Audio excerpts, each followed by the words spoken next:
Thanks to the sponsors of this episode, Forged Irish Stout, an unbelievably smooth, creamy stout by Conor McGregor, the UFC legend. Not here to take part, but here to take over. Forged Irish Stout is on a mission to become the biggest Irish stout. Conor McGregor has taken over the whiskey game. Now he's about to take over the stout game. Available in Asda from midsummer. Me and my guests will be enjoying a few cans in the next few episodes. If you fancy checking it out too, make sure you hit the description below and find out where you can get Forged Irish Stout.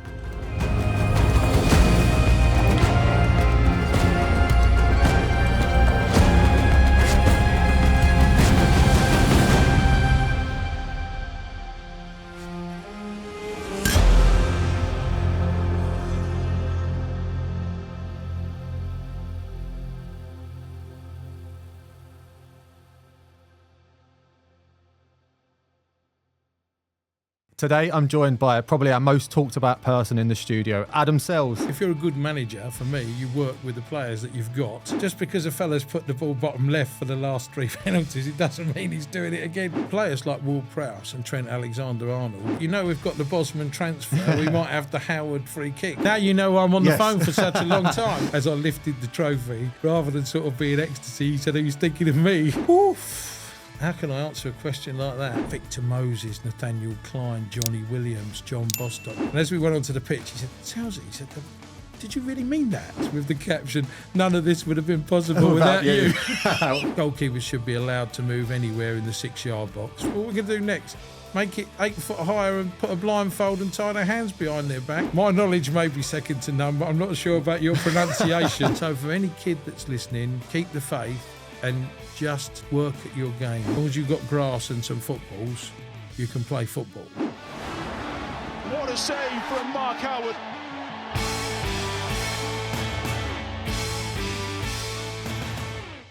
Hello everyone and welcome back to the Yours, Mine, Away podcast with me, Mark Howard. Today I'm joined by probably our most talked about person in the studio ever. Every guest kind of seems to have a reference to him. I'm delighted that he's finally come on.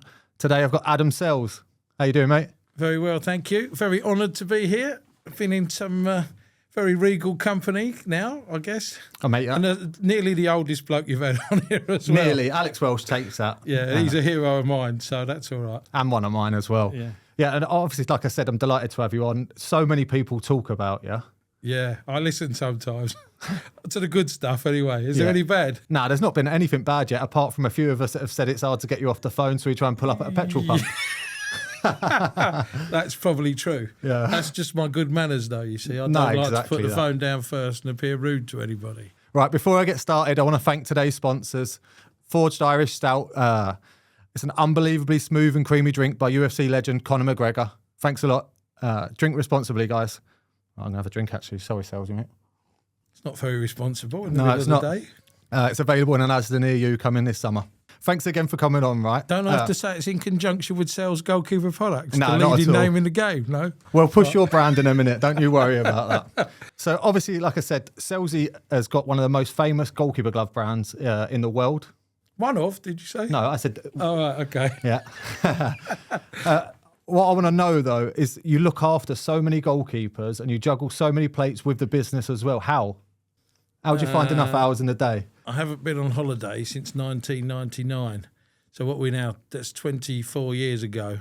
So it's a fair effort. I just eat, sleep and breathe it 7 days a week. There aren't many days off, and my leisure time is generally spent going to football matches and meeting people in football. So it's kind of very much a way of life. There isn't really much else to go with it. It's quite difficult. You're definitely the most knowledgeable person I've ever met on anything goalkeeping It's and very, goalkeepers. very kind of you to say. I spend a lot of time following, studying, you know, and watching, and I'm around it, and I follow and hear and talk and have that many conversations. The problem is, I have that many conversations during the course of a week, I forget who's told me half of the things that I know. But I try and store as much of it as I can, you know. And luckily, I've got a missus who can tolerate it to a point as well, you know. And a phone bill with unlimited minutes on. Yeah, that's become the drop in the cost of phone calls has become quite useful in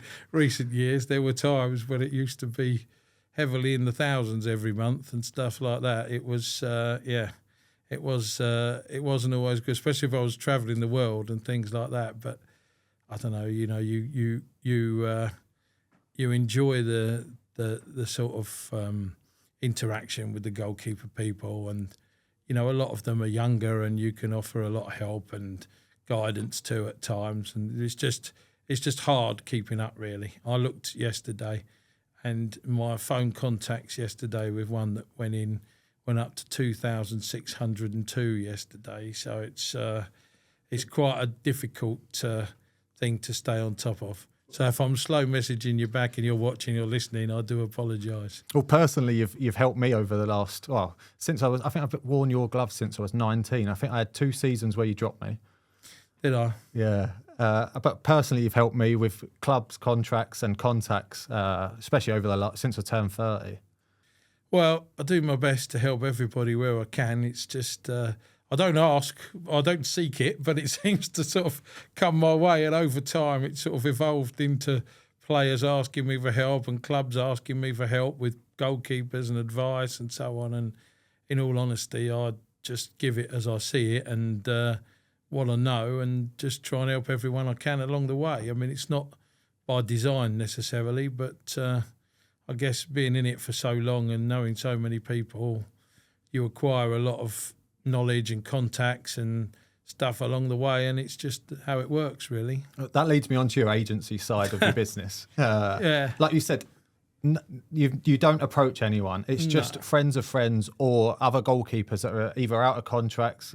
Me and Lonna's obviously a massive advocate of you. Yeah, well, I don't really like that side of the business too much. There's a lot of people in there that are, I would say, quite unscrupulous, and the stories that I hear and the tales that I'm told, around whose interests they're looking out for and that kind of thing, I find all that stuff, quite distasteful. But I try and help anybody that comes to me. I won't be prepared to sit in front of anyone and say, let's have coffee and I'm going to get you to Real Madrid or some tale like that. But I'm happy to help and happy to advise, but I tend to want a sort of very specific relationship with the people involved, like you or Lonna's, Tom, these lads.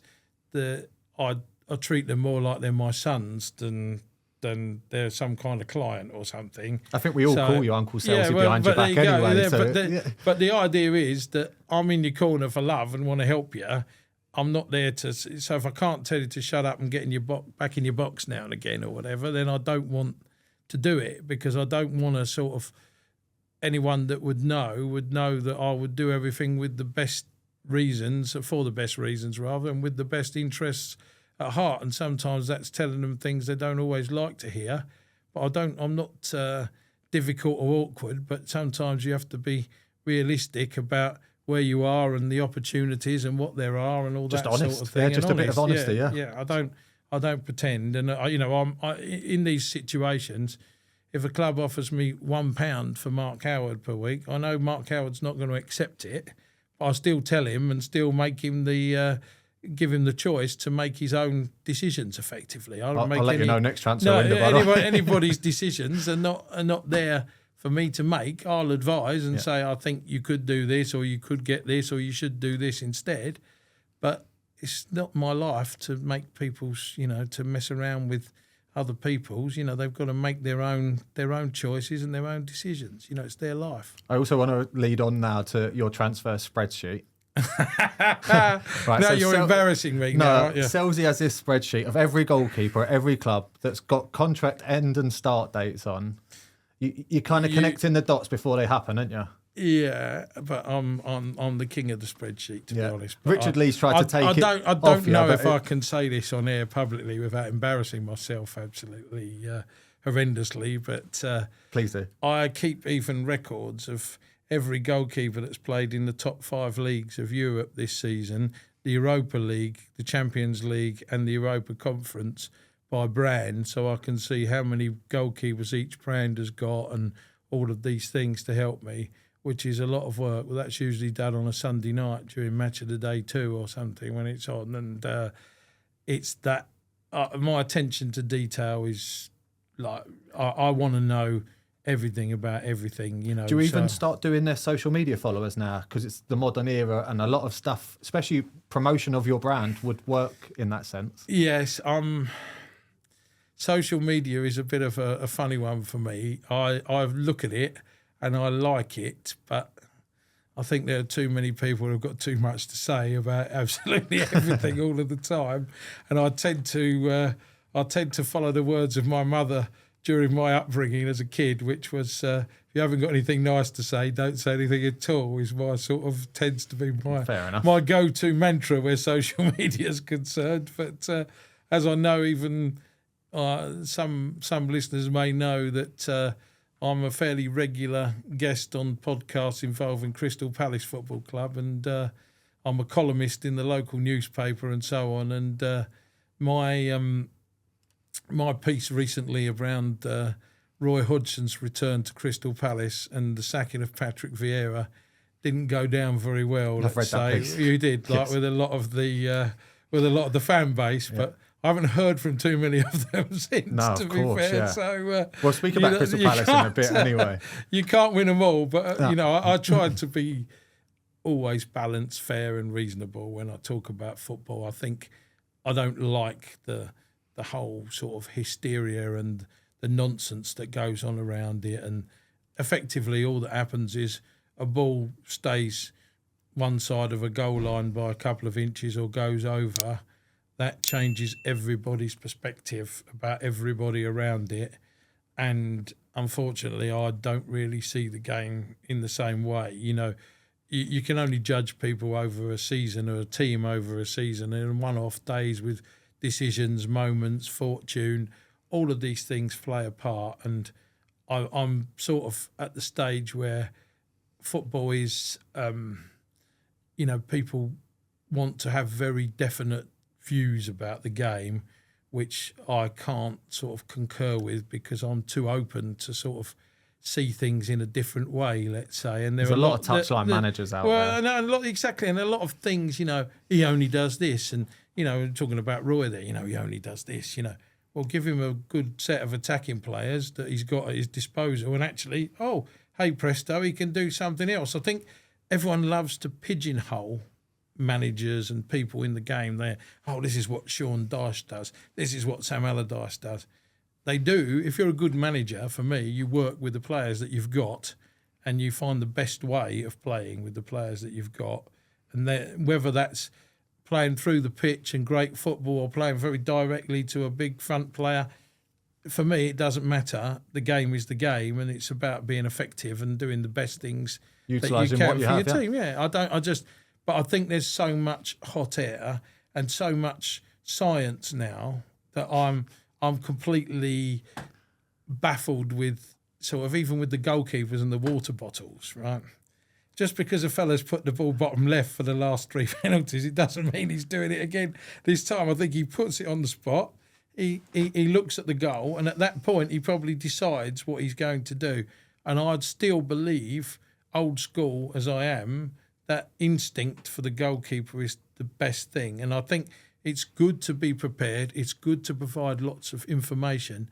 But when I say lots, there's too much information, because, you know, you'd see people like Trent Alexander-Arnold and James Ward-Prowse and what they can do with set pieces and free kicks around the box. Why, if you start telling your keeper he's going to do this and he's going to... I think instinctively as the goalkeeper, you start second-guessing before you've started. Yep. I think playing what comes your way and what's in front of you is always the best way. But I'm intrigued, actually, about defending free kicks in any case around the box, because I'm wondering for the day, or waiting still for the day, that somebody tries to do something very different. I mean, the most we've got so far is the draft excluder. The draft excluder, I love that term as well. But beyond that, there is going to be something soon. I would see, for me, this will be argued till the cows come home, any which way. But players like Ward-Prowse and Trent Alexander-Arnold are so good that I think if you show them a side of the goal and say stick the ball over the wall and you score, you're giving them that option. They're going to do it because they're good enough to do it. For me. While we're on this, right, I've got one theory on this, right? You know the draft excluder? Yeah. Why does he not start on the 10-yard line And Yeah. as the free kick's about to be taken, the 4 people behind run up and jump over him. Technically, they create a much bigger height advantage, and you've still got the low draft excluder covering that option. You'd actually get, I reckon, a yard, 1 foot taller per player by having a running jump in your wall. What a brilliant idea.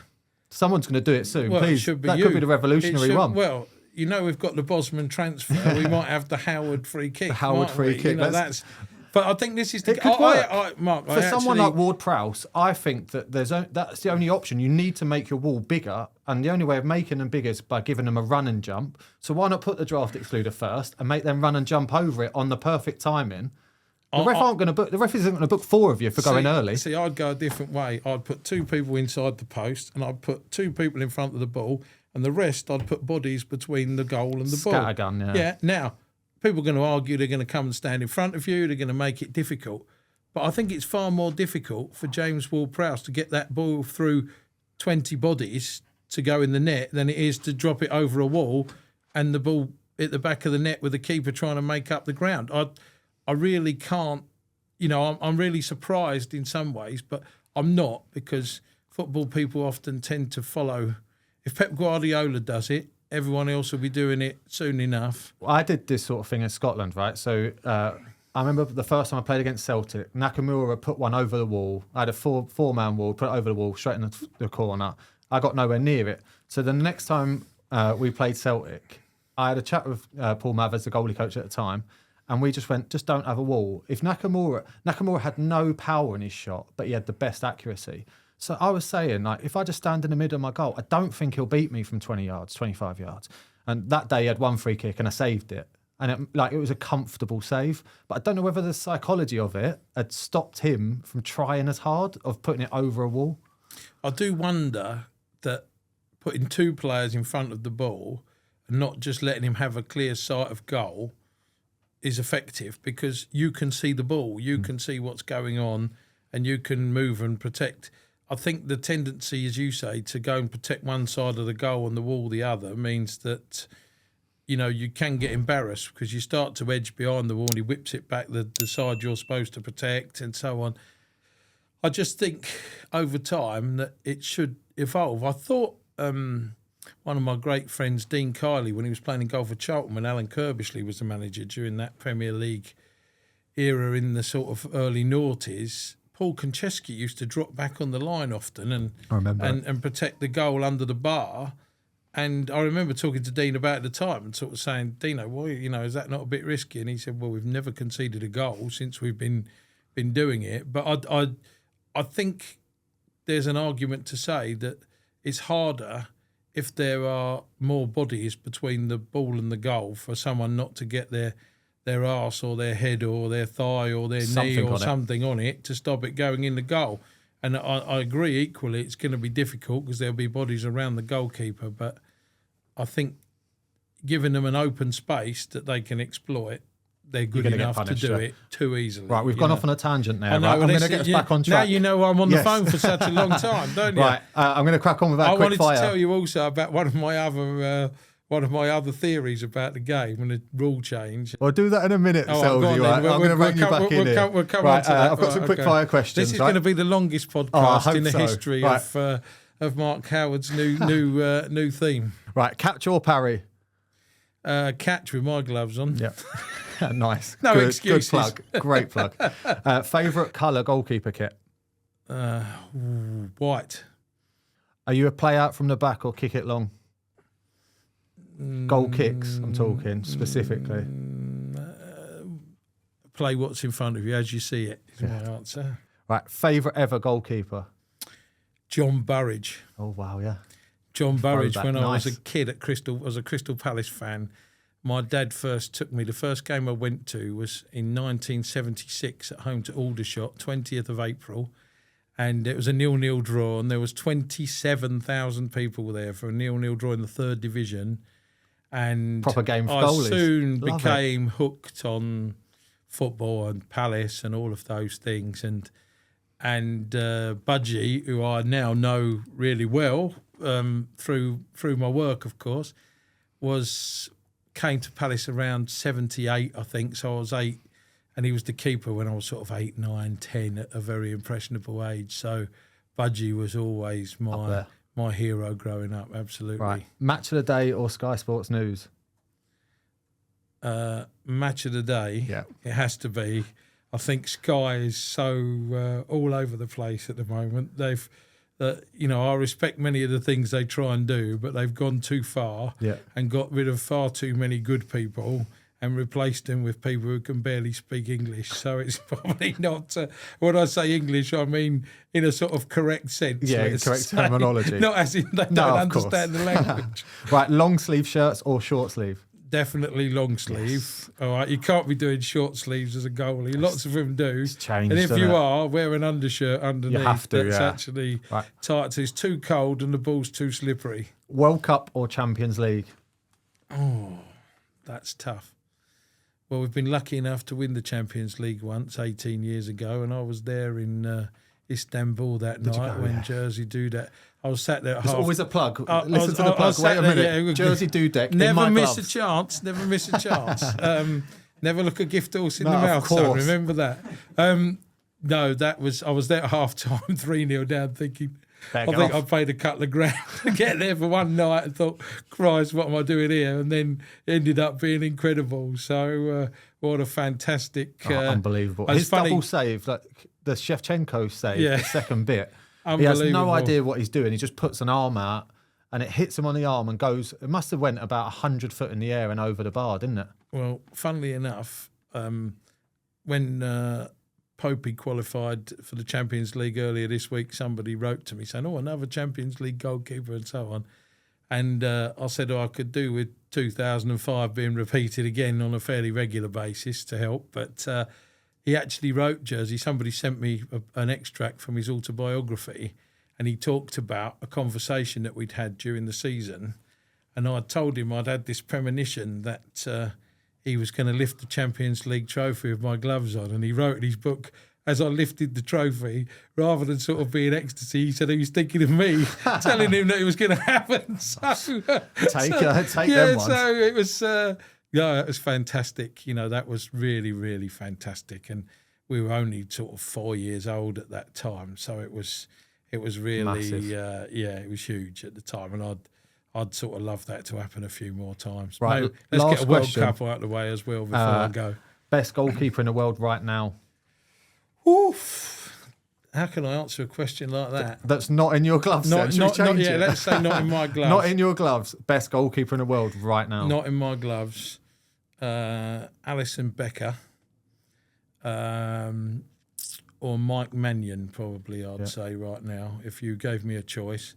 If it's not somebody that I deal with. And if you ask me if it's someone in my gloves, I'm going to have to reel off about 70 names. So that's not going to make it very easy, anyone. Is it? No. Right. A lot of people will know this in the goalkeeping world, but you used to be a goalkeeper coach at Crystal Palace and Charlton a long, long time ago. A long time ago. Well, I played as a kid. I was at Chelsea as a schoolboy until I was around 16. They didn't keep me. The people that were there around that time, for people, older listeners, let's say, Frank Sinclair, Jason Cundy, people like that were there in that period. And then I went on trial at Palace, Brentford, Brighton, Aldershot when they were a league club the first time round, Colchester, didn't make it, played non-league football for a little while for Bromley and Corinthian Casuals and people like that. And then started to sort of take an interest in coaching the first year.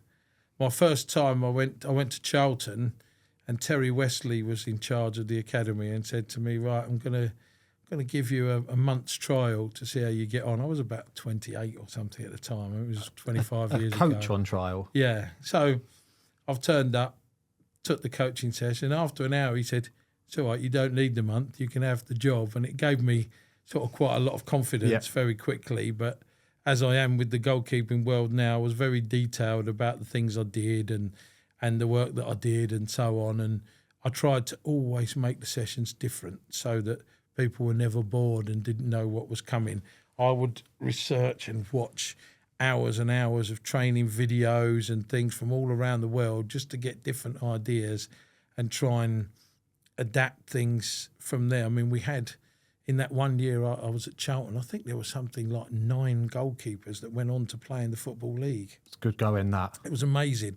There's people like Jason Brown and Paul Jones, and they were all aged sort of, but Glenn Morris, they were all people that were aged between sort of 11 and 17, 18 at that time, and some played once or twice, others had careers, and then Palace asked me to go in there, and it's my club and so on, of course, so it wasn't so difficult. And, my connections with the club are all levels with the staff, players. I was lucky in the time that was at Palace that Gary Izzett came in as the academy director, academy manager, and he really liked me and what I did and so on, and immediately sort of took to me. So as well as working with the goalkeepers, I would sort of assist him with the under-18 team, and we had some fantastic players, Wilfred Zaha, Victor Moses, Nathaniel Klein, Johnny Williams, John Bostock. I mean, in the time, in the 10 years I was there, we had 33 players playing Crystal Palace's first team from our academy. But, in all honesty, it was sort of necessity is the mother of invention. If there's not money at a club, they have to go and use younger players, and it meant that, I remember Wilfred, for example, and this is funny, and Wilfred talks to me about this now. I mean, he's 30 now, and he said to me, "You're always the person that most believed in me when I was a kid, and not everybody did." And not everybody did around the club at that age. There's lots of opinions and stuff.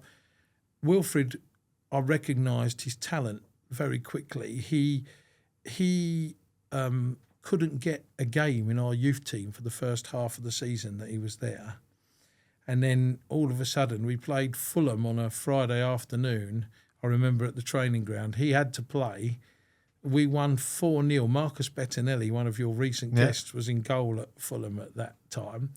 And Wilfred, by the time we'd gone to play Fulham at Motspur Park. Yeah, let's try and see if I can put my teeth back in. You might have to edit that bit. By the time we got back to play Fulham at Motspur Park a few months later, I remember sitting in the dressing room and saying to Wilfred before the game, "You're going to play in our first team before the end of the season in front of all the lads." And he, he's got those big eyes they were like on sticks, like a cartoon character coming out of his head. And as we went onto the pitch, he said, "Selzy," he said, "did you really mean that?" And I said, "I know it." I said, "You're the best player I've ever seen." I said, "And the talent you've got, I've never seen anybody with it.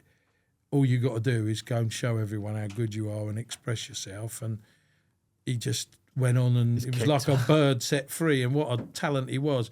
So I was lucky that we had, I had the relationships with all the goalkeepers then, and some of those, Tom King, who's like a sort of son to me, really, and he's played in, David Gregory was there, who went on to play for Bromley and Cambridge, and Ross Fitzsimmons that played for Chesterfield in the playoff.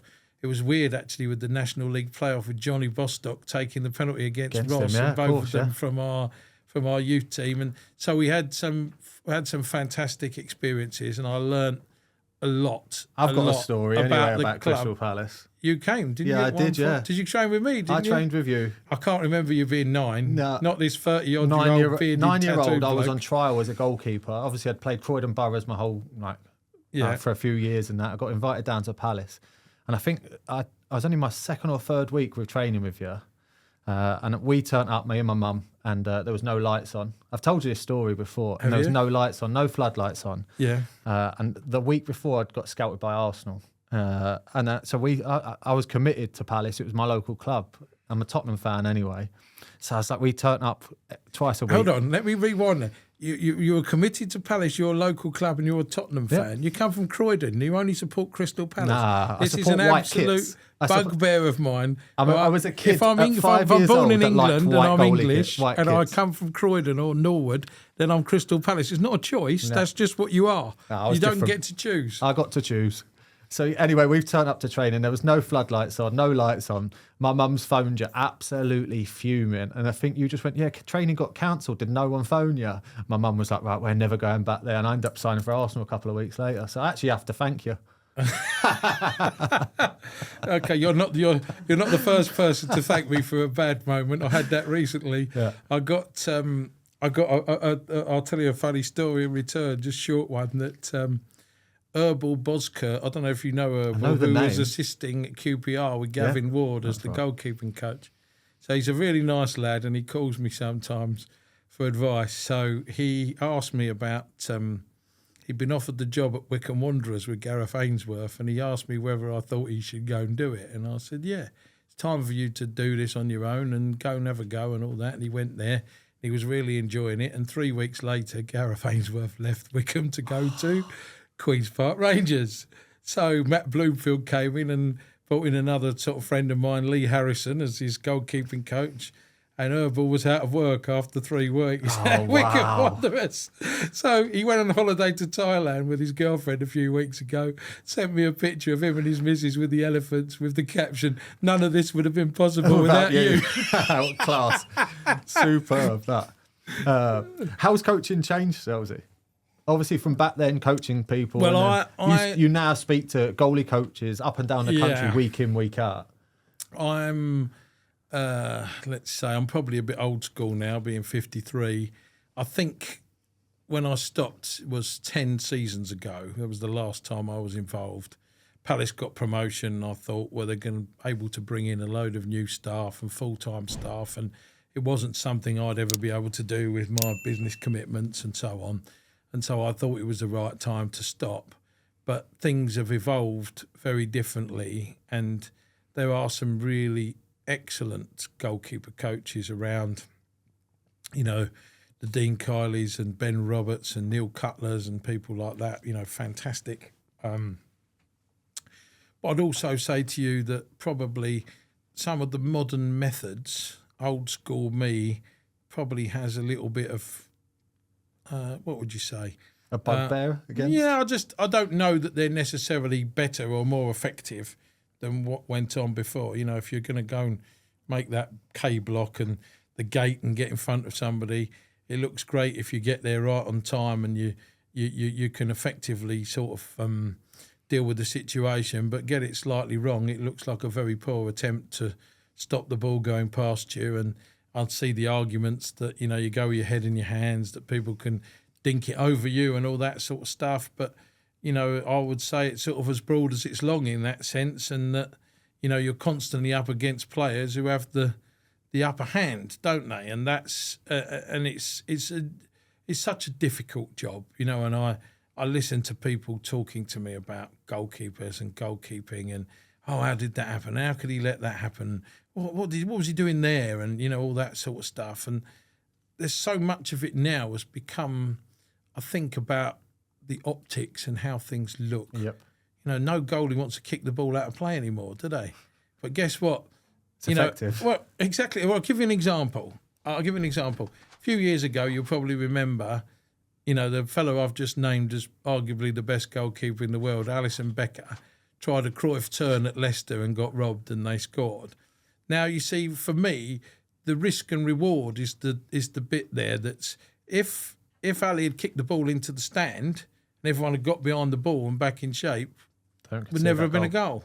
And the reward for doing the Cruyff turn, I don't know if it was Jamie Vardy or somebody from memory, but you're still 120 yards from the opposition's goal with the ball at your feet. Yep. You know, but I think there is this kind of, you know, this pressure now to sort of be a certain way, if you like, and certain goalkeepers, you know, I think you take someone like Popey, who's been absolutely outstanding. What a goalkeeper, by the way. What a season he's had as well. He's not so sexy, perhaps, with his feet as Jordan Pickford or Aaron Ramsdale or Dean Henderson or Sam Johnston and so on. And so he doesn't always get the respect that he deserves. But, you know, you see people like Jason Steele who've got into the team at Brighton who are incredible with their feet, and it's like playing with a midfield general in goal, really, you know, who's running proceedings from the back line and popping passes into midfield. And, you know, the game's very different. I really love the game, and I'm not one of these people who believes that things don't get better. I believe that every goalkeeper now is much better than when I was trying to do this 30-odd years ago, 40 years ago. You know, we had to catch it. My left foot, didn't ever use it, did you? You picked the ball up and kicked it out of your hands. I mean, I'd be like a wooden top trying to strike the ball with my left foot. You know, it was kind of, you know, these kind of things just didn't happen, did they? And so the job was far simpler. Now to be a goalkeeper, you've got to be so complete. So anybody now that tells you, or I have these conversations, oh, he's not as good as such and such from 30 years ago, I can tell you that 30 years ago he wouldn't have had to have anywhere near the level of ability and the various clubs in the bag with both feet that he'd have to call upon and use and so on. I think football is better now than it's ever been. It's faster, it's more skillful, there's more protection for the players. It is a fantastic game. And, you know, perhaps for me, the only issue I have is just cleaning up a few of the rules, really, to adapt. You know, the VAR thing. I'm a fan of VAR. I don't want any goal scored that shouldn't be scored. But I think there probably has to be a point where there's got to be daylight between the two players and all that. Not an elbow or a fingernail or whatever it's going to be. You know, that's too much for me. And the penalty stuff I wanted to talk to you about with goalkeepers. Goalkeepers should be allowed to move anywhere in the 6-yard box for a penalty. In the 6-yard box, you reckon, yeah? Absolutely. Why? So if a fella's tripped on the angle of the box and there's 12 players in the box, he hasn't got a clear shot of the goal from 12 yards without the fella being able to move off the line. I know that Richard Lee, who you had on recently, you know, he has a sort of different theory when we've talked about it, and his was that the ball's just live from the whistle and the goalkeeper can move forward and so can the striker. But I don't think the idea of penalties is a sort of foregone, you know, conclusion, or should be such a foregone conclusion. I had Sam Johnston a couple of years ago, I think when the games were behind closed doors, was playing for West Brom at Old Trafford, his old club, and he saved a penalty from Bruno Fernandes. He moved, and it was retaken because he'd moved off the line early while he was doing a gallop, 3 hurdles, a hop, skip and a jump before he stepped into the ball. Now, he can do all that, but the goalkeeper can't move at any time on the line. I mean, it was ridiculous, and I sort of made the point at how ridiculous it was, and Sam retweeted it to his 1 million followers or whatever it was, and so I had about 200,000 spotty little kids in their bedroom following Man United, giving me absolute dog's abuse for about 3 days. But they're just trying to stack the odds against the goalkeeper. I know, saving it. Like, it's hard enough already. Every rule change is always to the detriment of the goalie. Yeah. You know, how's that right? I know they want to see more goals, but what we're going to do next? Make it 8 foot higher and put a blindfold and tie their hands behind their back and gag them. That's the thing. They will just end up making the goals bigger. Oh, it's too much, honestly. There's nothing wrong with a good 0-0 draw when both the goalies are playing really well, especially if they're in a certain brand of gloves. That makes me really happy. I bet it does. Right, the next part of this show, right, I've got huge expectations for this. This is our goalie or no goalie quiz. Okay, well, and as I've said, your knowledge is second to none. Well, so I've heard it a few times. My knowledge may be second to none, but I'm not sure about your pronunciation. That's the bit that gets me, because I've heard a couple of times you say names and I'm thinking, who's that? I try. I think you called Pedro Galese, the Peruvian international goalie that plays in the MLS, Galese or something the other day. So you threw me with that one.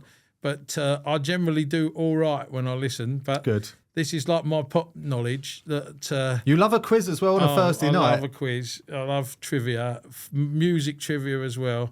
I play Popmaster religiously on the radio every single day at 10:30.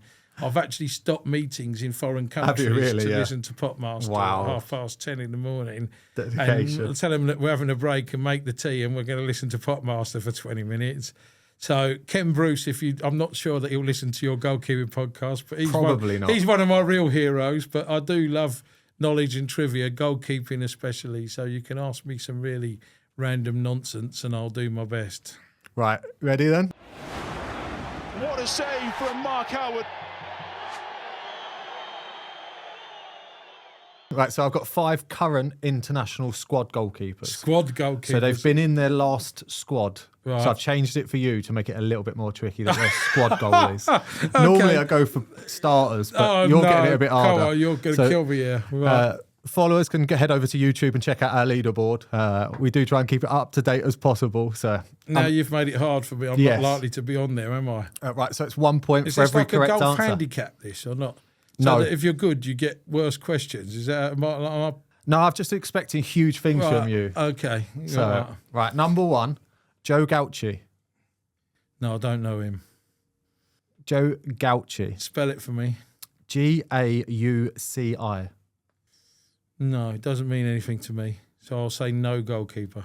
Australia and Adelaide goalkeeper. Don't know him. He actually played for Australia in the last game. Did he? Yeah.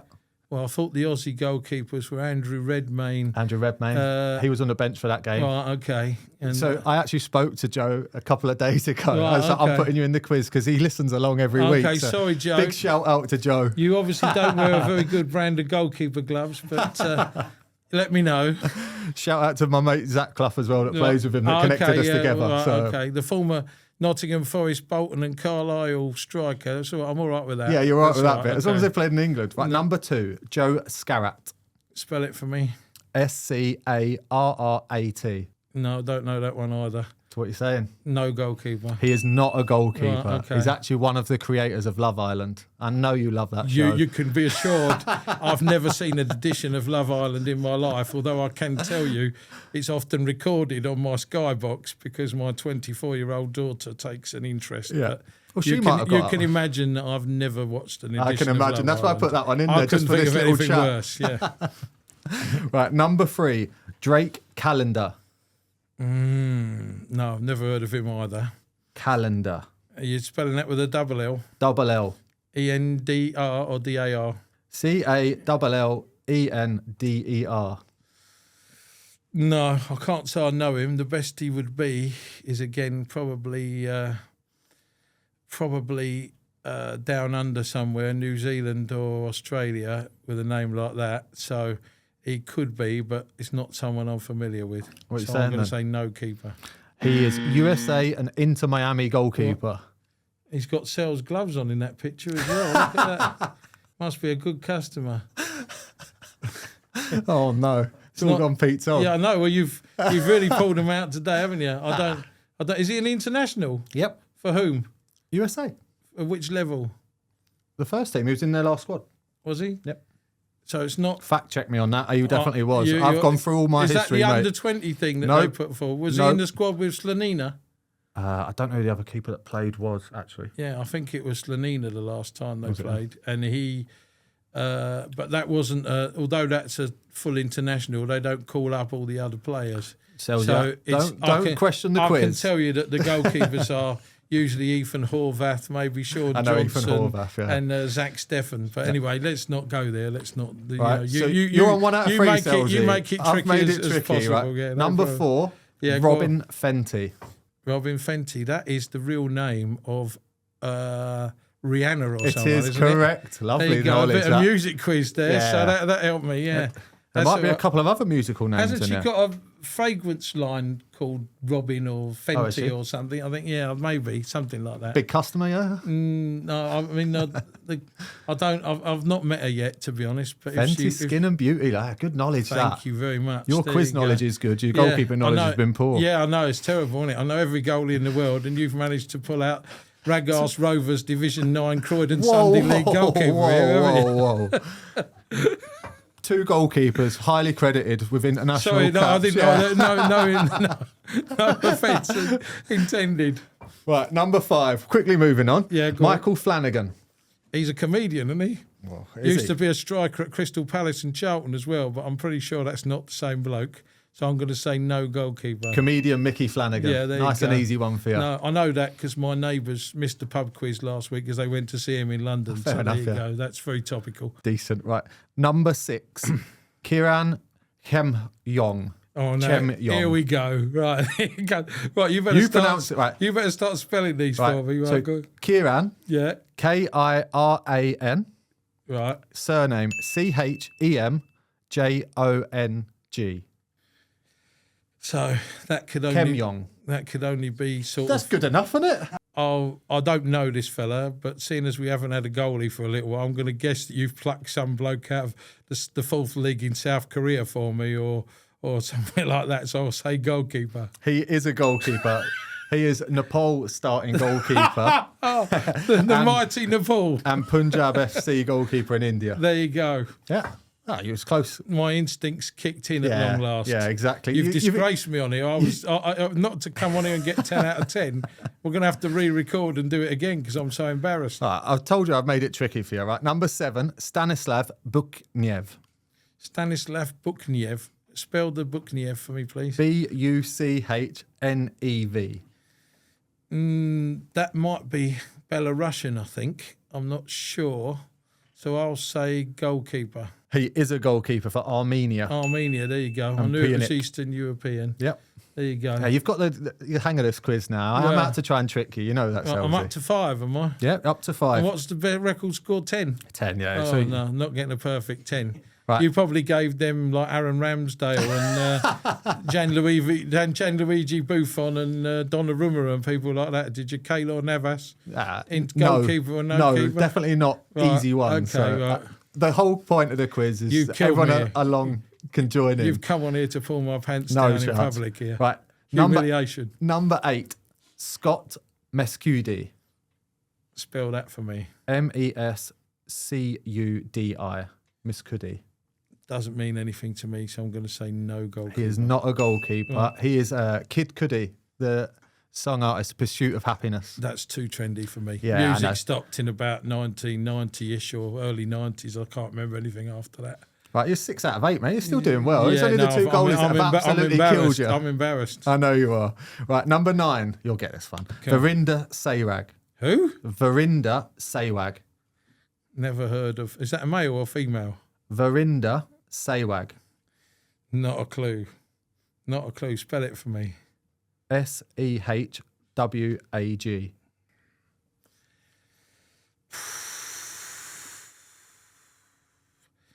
In the words of Ultravox's Vienna, this means nothing to me. And you said I should get it, so you might have given me a clue, did you? Were you trying to mislead me? That's not up to me to be.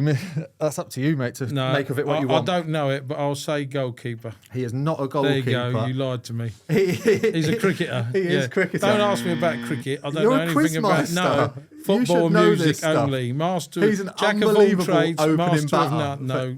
I knew the name. Yeah. I'd heard the name, but no, it wouldn't mean anything to me. Right, number 10. Yeah. Louis Malagon. Never heard of him. Okay, go on. Spell the Malagon for me. Malagon. I feel like I'm being told off by a teacher or something. Look, Malagon. And who does he play for? Does he play for the Crown and Sceptre Reserves or something? Or Stop discrediting so many countries and how teams. many goalkeepers and non-goalkeepers have we had so far? That's up to you to work back So out. I think we've probably had 4, so he must be a goalkeeper. He is a goalkeeper for go. Mexico and Club America. No. And he's played for the national team. He has, yes. Ochoa's the number 1, isn't he? Yes. Oh, so he's a sub-goalie. You sure? Was he at the World Cup? He was in their last squad. I told you this. Right, okay.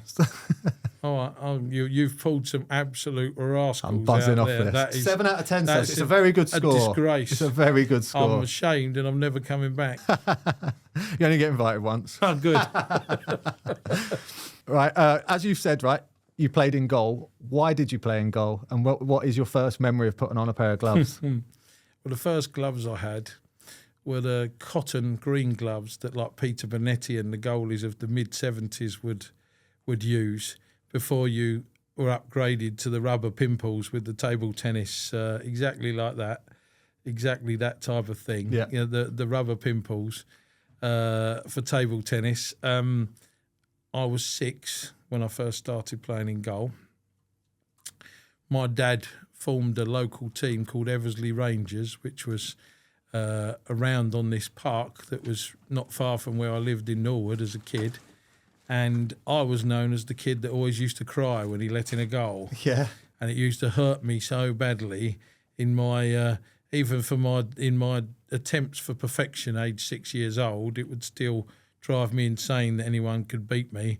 So I wasn't a very reasonable loser in those early years. It has to be said, but that's goalkeeping. It was the sort of start of it all, and probably didn't imagine my path would take me quite where it has today. But it's one of the great things about fate, I guess. Why did you stick at goalkeeping then? If that was your first experience, I don't know, I just loved the whole idea. I think there was something about the sort of leadership qualities required and the you know, I went into secondary school and, you know, we had some very good players that ended up going to clubs and stuff, and I was around that.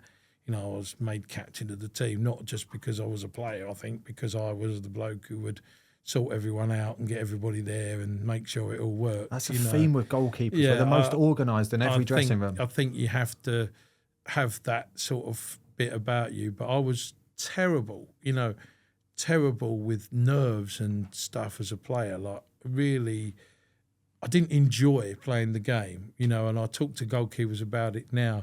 I Sunday evening, I was in Knightsbridge and I met Michel Barsham. You didn't ask me who he played for, did you? No. Who's the Qatari national goalkeeper. I've had him on the quiz. Well, I've had him you've featured in the quiz before. Well, I was with him the other night and I was talking to him about, he's 24, how does he feel about playing the game and all that sort of stuff. And I just think, weirdly, I was the most sort of relaxed and confident person probably off the field, but as soon as you put me in the goal and I had to make decisions all the time and so on, I was one of these fellas that was very technical, so very good in training and could make all the saves, but I was a freak like for the mental side, to the point that even in my non-league days I used to have to warm up for an hour and it was like a training session. Really so I'd have intense. to have them serving in the top corners and I'd have them going over my head and flicking them over the bar, because it was almost like I had to put a mental tick in every box. Like, I can get down low to the right today,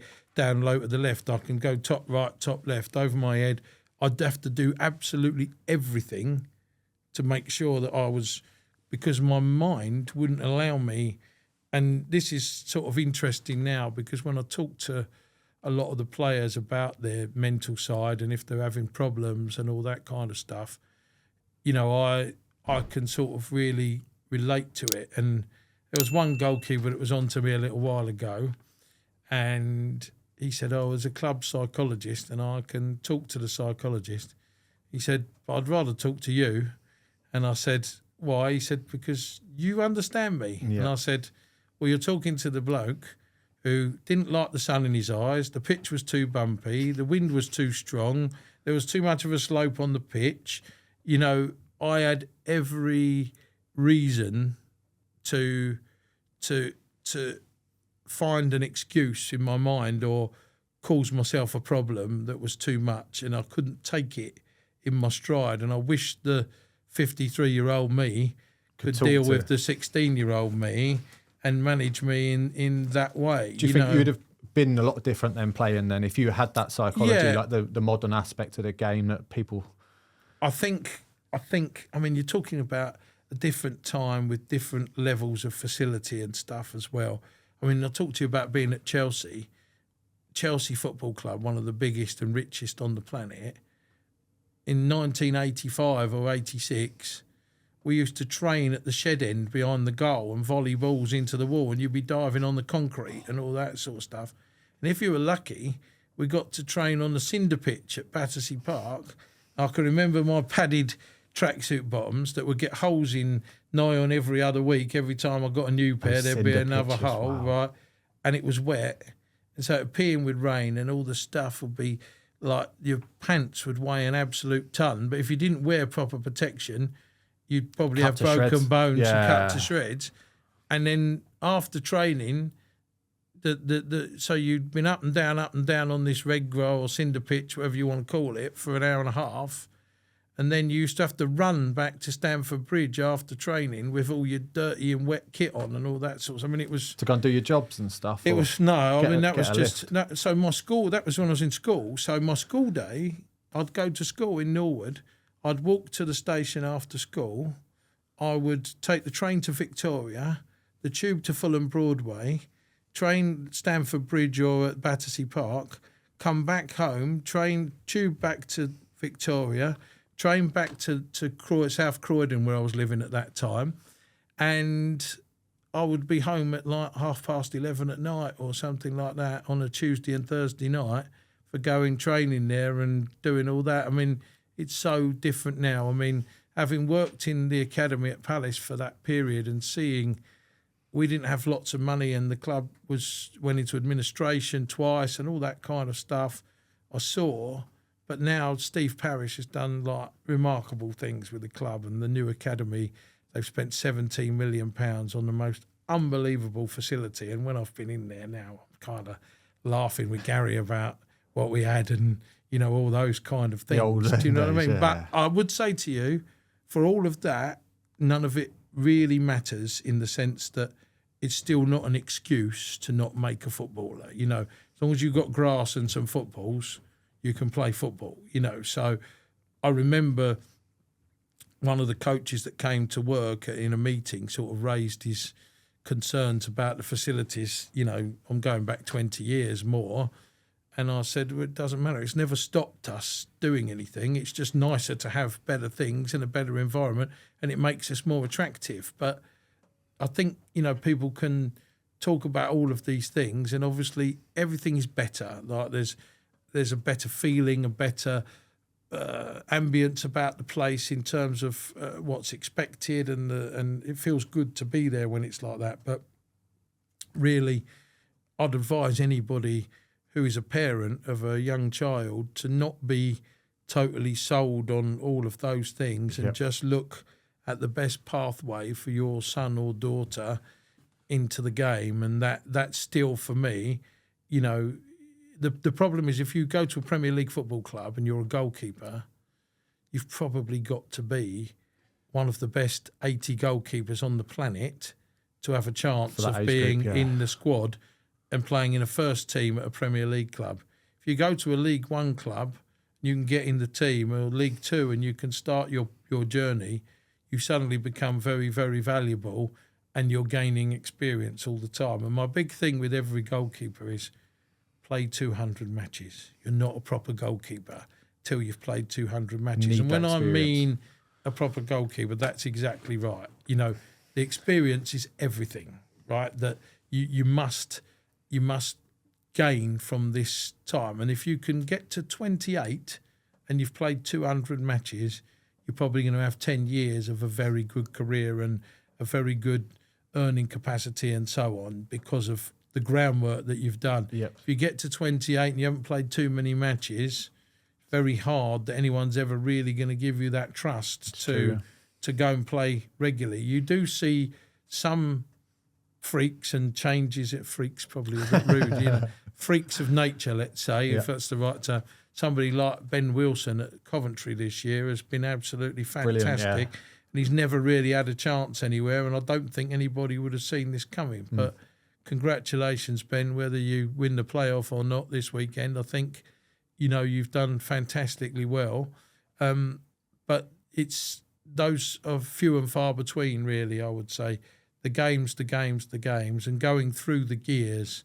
If you look at the best goalkeepers, Pickford, Pope, Ramsdale, Henderson, Johnston, all these lads have played through the levels, you know. That's actually a good segue into the next question I wanted to ask you anyway, about how goalkeepers... I'm just rambling, sorry. No, how goalkeeper styles differ, and even like the body shapes of goalkeepers are so different, but it's about getting the most out of what tools you have and the attributes that you have.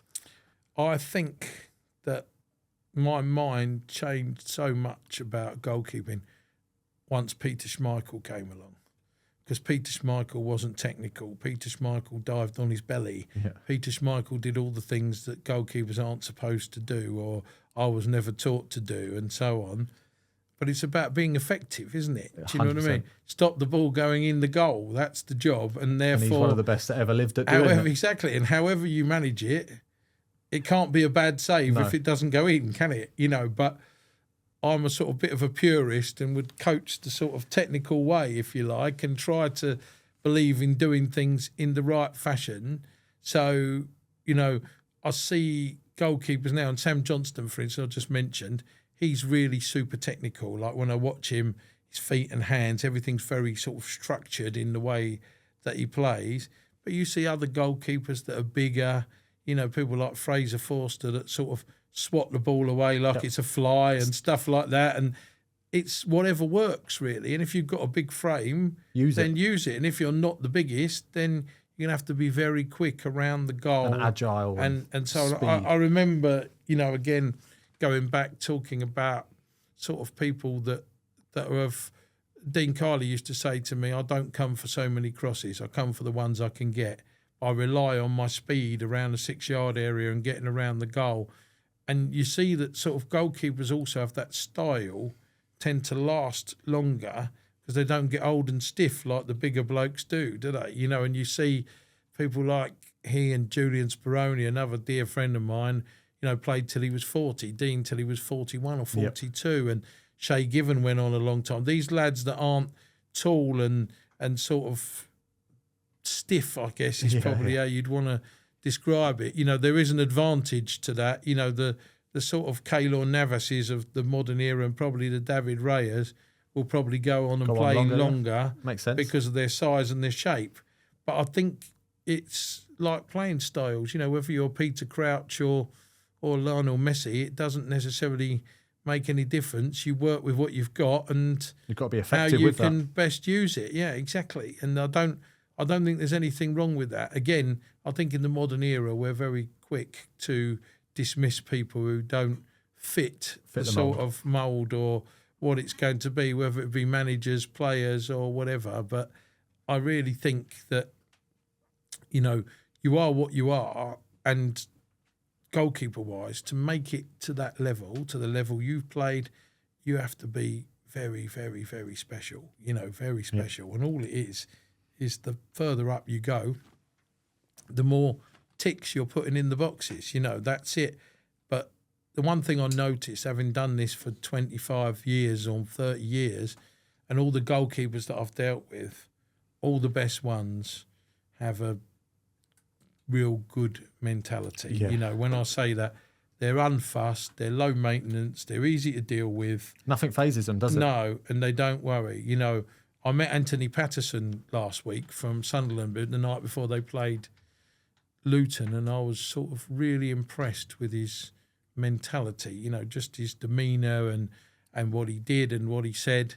And he just gave me an immediate feeling as I drove away that night, thinking that kid will go to the top because he just knows how to sort of handle himself, and he doesn't get flustered. Gavin Bazunu, he's exceptional. I mean, Gav's a bit different because he's very big on sort of self-improvement, and I was talking to him recently about how he deals with penalties and stuff, and he gave me some real insight into his way of doing it in terms of researching personalities and things like that. It's just, very detailed, professional, driven individual.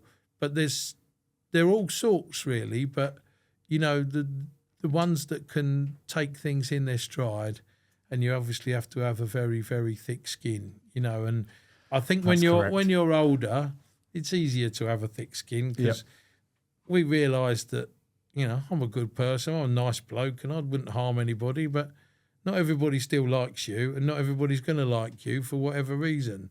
And, even with my brand, I can produce the best product in the world as far as I'm concerned, but it's still not going to be for everyone. For every Apple, there's a Samsung, and every McDonald's, there's a Burger King, and every Nike, there's Adidas, and so on. It's not, you're never going to have everybody on side. True. And as my late father used to say to me, can please some of the people some of the time, most of the people most of the time, but not all of the people all of the time. And once you sort of learn to deal with that in your own mind, I think things come a little bit easier. And I think you have to also realise that everyone's got an opinion, but whether it's a good one or valid one or one that you should take seriously. I had lunch recently with a goalkeeper. I won't name him because he may or may be not working with me in the not too distant future. This is where we put a mystery silhouette up. And I was talking to him about his game and all that, and he's such a lovely fella that he actually blushed over lunch while we were talking and stuff. And, and I said to him, do you watch the TV and all the pundits and what they say about you and your performances and so on? He said, never. He said, the only person I listen to are the goalkeeper coaches and my manager and staff. He said, they're the only people that that matter or their opinions matter. Nobody else is. Well, they pick the team as well. Exactly. That's what I've always gone back to. Is whoever picks the team is the only person that I'm trying to impress. Well, I know that we've had conversations before where you've played with managers that have told you understandably to kick the ball long and as far out of play as you can in the last 15 minutes of games to try and break the game up and see the game out, and all the fans write that you can't kick straight and you don't know what you're doing. So it's kind of kept me in the team. No, but this is the, it's amazing how many people go and watch football, and I suppose we're privileged to have been involved in it a long time. So you learn lots of stuff and you see lots of stuff, but I'll have Palace fans that write questions into the podcast saying, why does he keep kicking the ball out of play and stuff like that? And you have to explain that we're not very big and Jeffrey Schlupp's got to win the header who's not the biggest, and if he heads it inside, we're good. If we go down the middle, we get turned if they head it back, and at least if it goes out of play, we can press them in that area.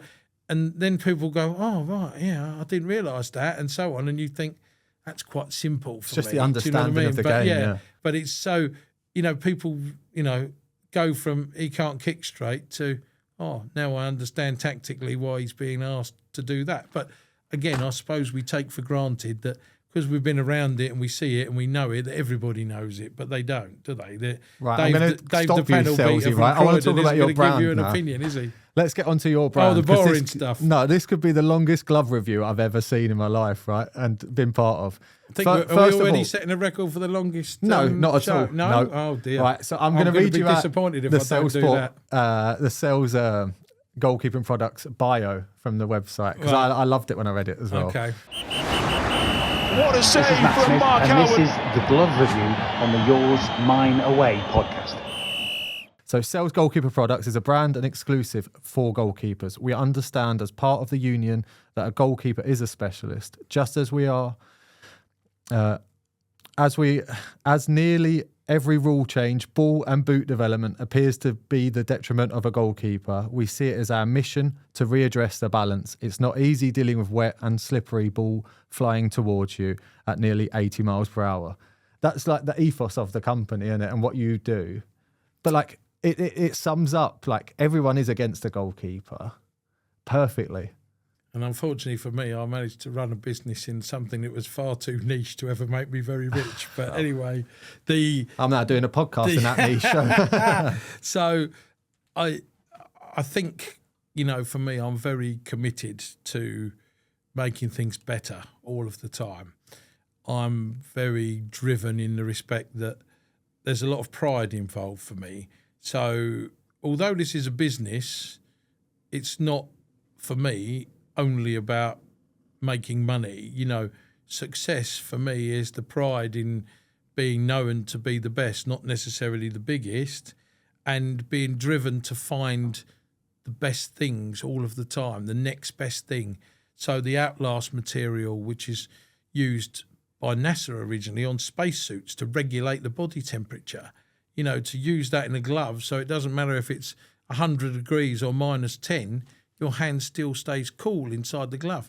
It's not a very cheap thing to do. It costs €25 a square metre to manufacture, whereas a normal fabric on a normal glove might be a couple of euros by comparison. Okay. It's big differences. They're very big differences.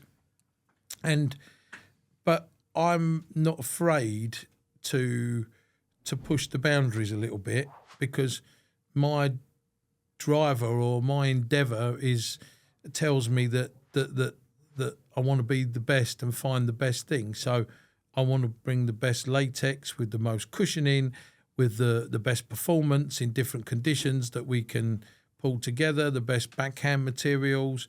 Every little detail has to be spot on. And it's very difficult sometimes because, you're constantly sort of told by people, I really like your product, but it's too expensive, and why is it so expensive, and so on. And I don't really apologise for it, because everybody's got a choice and they can make it. And it's, the internet being what it is, and the Alibaba sites and things like that of this world make it possible for anybody to make goalkeeper gloves now. But there is making goalkeeper gloves and there is making goalkeeper gloves, and there is serious materials where you have to commit to contracts and minimums and all these kind of things that you're doing with these technologies and things that have to make you a cut above the rest. And, I have to say to you that even the sort of lower price gloves I do are probably higher specification or of a higher specification than most of the other brands. But, people have different ideas preconceived perceptions about it all, and how it is. But for me, the driver is always, how can I make this better? What can I do? What can I add? What can I find? And during the lockdown, for instance, it was, we've had a very, very difficult period with COVID, with all the production stopping. I think in 3 years we delivered 2 quarters out of 12, So it's ruined the flow, ruined the finances, done everything imaginable. And then we've had the war in the Ukraine where the production was, and now we're starting a new production in Asia, having to ship all the European materials out. But from that, we've managed to develop some new materials that are exclusive, that are even better than the ones we've been working with. So there are ups and downs and pros and cons and wins and losses in every thing that you do. But you just, the pride, if you like, and the drive in that sense comes from that. I'd probably find it much different if my name wasn't attached to the it. brand, yeah. But my missus told me, and she's a very poor woman that has to contend with all this. I mean, she really is. I mean, she's amazing because she just puts up with all my nonsense. She knows every goalkeeper and everyone in football, even though she doesn't. She only likes American football and the Eagles of a Philadelphia type rather than the Crystal Palace version. Yeah. But, I mean, for example, Easter weekend, I went to Reading, Birmingham, where John Ruddy and Joe Lumley played on the Friday. I went to Tottenham versus Brighton to see Jason Steele on the Saturday. I went to Leeds Palace on Sunday, and I went to Luton against Blackpool on Monday. Sounds like a Craig David song, doesn't it? Divorced on Tuesday. Yeah, pretty much that, right? No, but she's like, she deals with my sort of passion and attention to detail, and she sort of understands that, that it is a way of life, really. It's not a job for me. It's just something that I can't change, even if I wanted to. If I wanted to stop tomorrow and say no more, that's probably not that easy either. I'm 53 years old. What am I going to do next? It's kind of, there are moments where I think, what the hell did I ever do this for? And there are other days when I think, this is the best job in the world. Do you know what I mean? And short of being able to play the game, as lucky as you are, someone from Croydon who managed to make a proper goalkeeper, not like me, it's the next best thing, really. And I can now say, I guess, you don't spend your life. I'm not somebody who's ever satisfied. I'm sort of. I used to have in the toilet at the office, like on the wall, a phrase like stuck on the wall that said, "Don't know if I want to hear this." To be satisfied with one's efforts is a wretched state of affairs, or words to that effect, And I kind of feel that I've always got to try and do better, and I don't look very much or very often at what I've done or where we are and go, oh, I'm really pleased with that, and wasn't that good, and didn't we do well, and isn't everyone appreciative? Everyone from the outside sees it as fantastic, but for me, well, the goalkeepers think they're fantastic. Yeah, but I'm the swan that's on the lake with the legs kicking like crazy underneath and pulling it all together. But I always try to please people. I always try to do what I can. I always try to make things better. And I'm not somebody who sees themselves just selling their business one day and retiring. I think I'll probably drop dead. Too much passion with it, yeah. Yeah, I just... Can I ask you some questions? I can't think of anything I'd want to do, and anything else I'd rather do. Can I ask you some questions for our audience, for the young kids that are out there? Right. Go for it. What is your recommended cut of gloves? I don't really have one, to be honest. I think it's whatever makes you comfortable, whatever makes you confident. We've got the new lines coming now, and there are 8 different cuts available in the new lines. Yeah, I mean, we go to the nth degree on everything. And so just find the most comfortable glove for you. Try and test them. Most of the goalies, they put different stuff on, and they'll give you a different view. You know, and some things some goalkeepers like, and the next one says, "Oh, I could never wear that." Yeah. You know, and it's you know, it's probably changing a little bit. We've always done very well with sort of roll fingers and the expanse cut, which is on the total contact, the model Yep. you use, and that's very popular. But you know, probably now more people are sort of drifting into other things as well, more sort of hybrid Strapless. versions, strapless. Yeah, we have some strapless gloves coming do in you? the new Nice. line. Yeah, go on then. Which is probably not my thing exactly, but a few of the goalies that have put them on have all told me they love it. But I say it's strapless. It's not strapless probably in the sense of other people's. It's strapless.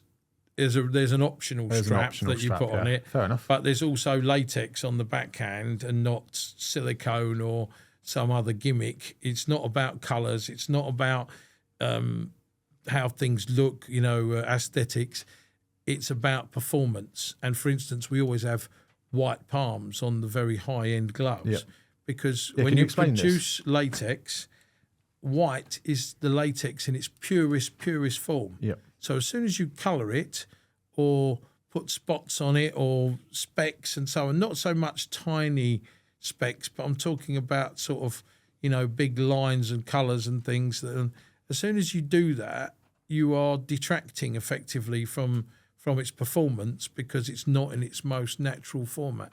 But obviously there are people that buy them for how they look or what they perceive they want them to look like or how it should be. But we are solely focused on performance. What is the best? What's going to give you the best result? What's the weirdest request you've had from goalkeepers asking for gloves, like the custom sort of spec stuff? Weirdest. There must be some strange ones. Obviously, Rob Green had his webbed finger ones. Yeah. We've done plenty stuff of like that, that. actually, putting two fingers My together. teammate Ben Foster, he had his fingers done together for a bit. That happens quite a lot. Some are, you know, Simon Moore is impossible with his funny fingers. You can never. He changes his mind about style, cut, size on a sort of daily basis. He used to be. I know he's probably be watching and listening because he was on the other week, and I've just missed a call from him before I came into Nice. you. So, where gloves are concerned, Si is the epitome of I used to be indecisive, but now I'm not so sure. Yeah. He's probably the highest maintenance, but in a nice way because he's an absolutely lovely guy. human being and a diamond. Him and his brother came on and said very nice things about me, so I should be very grateful for such kindness. And he's a very, very good person. But yeah, he's one who constantly sort of Can you do this? Can you do that to him? Yeah. But it's not. Now we've got so many options that it's generally we can find something everybody likes. Dean Henderson is a huge enthusiast. I went round to see him a few weeks ago and I was still stroking the dog at the front door and he was already in the lounge with them open and had them on his hands before I'd Nice. even got in there, you know. So It's the first thing I did when you showed I up was today. gonna Put the say, gloves straight on. That's different- just what we do. Different strokes for different folks, but they do. It's the smell of new They gloves do, for me. They do love it. Gavin Bazuna, when I met him the other day, I was chatting to him about Southampton and all that, and before he answered about 3 questions, he went, "Can you show me the gloves?" Yeah, just get them out. Get your gloves Stop out. talking to me. Yeah, For our young audience and stuff Yes. like that, then how long do you reckon that they last? They should last, or is it just a personal feeling? Yeah, I think that depends on the conditions, The pitches you play on? Yes, the technique plays a big part. If you're getting up using your hands a lot, you're going to obviously wear them out a lot quicker than if you can use your sort of pendulum leg and get yourself back up and roll on the side of your body and have your hands leading. Reference there for Alex Welsh, if yeah, you're lovely. listening, hands leading. But yeah, that's sort of probably the key. I mean, I have some goalkeepers that are ridiculously high maintenance and some that are generally okay. I mean, there was one goalkeeper, I won't name him. Please do. No, I didn't end up working with him, but he told me that he needed 125 pairs per season. That's quite a lot, that. So, yeah, that's sort of pretty Excessive, much that. 3 for every game, I think, Wow. and so on. So, you know, you have different people with different ideas, but an average professional goalkeeper will use probably 20 to 25 pairs a season, roughly speaking. Every other game, but top level keeper will be using. But you're playing on a super carpet all the time. The best pitches, the best training pitches. You actually train less as the higher up you go. So I would say to you that, very different for parents buying gloves for their kids, but look for something that's comfortable, gives them confidence, and preferably with a Sells name and logo on the back. Yeah. Right. Finally, any advice for some young GKs that do listen? Yes. What would I say to a young goalkeeper? I always say model yourself on somebody that you idolise anyway. Learn all the good things that they do well and try and emulate that, because I think that if you attach yourself and your body shape and your size to somebody that is specific to you, I think it's the best way for you to learn. If you model yourself on, I did it with Van der Sar. I'd watch endless clips of Van der Sar because I thought that is kind of my body shape. That's what I want to be like. He's a goalkeeper that I most admired at the time. I was like, why not just watch him and learn what he did? Joe Whitworth, a goalkeeper that I'm involved with at Crystal Palace, who's an outstanding prospect, played 2 Premier League games already, and he's more David Raya, and he said to me, I think I have to be David Raya. I'm not going to be as big as Fraser Forster, and again, magical temperament for a kid aged 19 making his debut. I phoned him up on the way to the game. He's playing at Brighton, so it's a big derby game for Palace as well. Probably the one the fans are most interested in of the season. They're playing away in the derby game, and so I've been told that he's going to be playing by staff during the day. So I'll call him about mid-afternoon when I'm on my way there, and I said, "Oh, anything you want to tell me?" And he said, "Oh, I think I'm making my Premier League debut tonight." Just casually dropped it in. But he didn't. He took it in his stride. And again, if I meet, this is, I think when you meet players, and often when you meet their parents, you see the characteristics. Nick Pope's parents, for example, his dad's like an old farmer and he's a magic bloke. And he's very cool and easy about everything. And Nick Pope has a similar temperament. Dean Kiley, when I knew him, his dad, Larry, he's like an old Irish builder from Birmingham, and he laughs at everything and nothing would cause him a problem, and he's not worried by anything, and he doesn't care for anything or bother. And I think that temperament came into Dino in the same way. And I think there is so much of this. There's a huge reflection. Joe, I was going to say to you, his mum and dad are air traffic controllers at Heathrow Airport, right? Calm and calculated. Well, they have to be very on it and very, but you've got to be relaxed to do the job. And this is probably, for a young player, enjoy the game. Don't do things that I did, and think about it, football, in a sort of more clinical way in terms of how you go about it, and don't put yourself under too much pressure, because if you think about it, if we walked outside now and somebody gets run over by a bus and we need the doctor and the medics to turn up. That's not a pop group, by the way. Spirit in the Sky, 1986. Anyway, but the doctor and the medics to turn up, they've got to be passionless, haven't they? They've got to deal with the situation with a cool head. And I think as a goalkeeper, you've got to be the same. Because we might be standing by the roadside going, oh my God, look what we've just seen. Oh, what's going to happen? Isn't it terrible? If everybody does that, nothing can happen, can it? But if we need people with cool heads that are calculated and able to manage it, and I think it's about seeing football probably in that way, in a more clinical fashion, and don't let mistakes or things trouble you. Everybody makes them. Don't lose faith when you think other people don't rate you or don't trust you, and don't feel embarrassed or ashamed of making mistakes.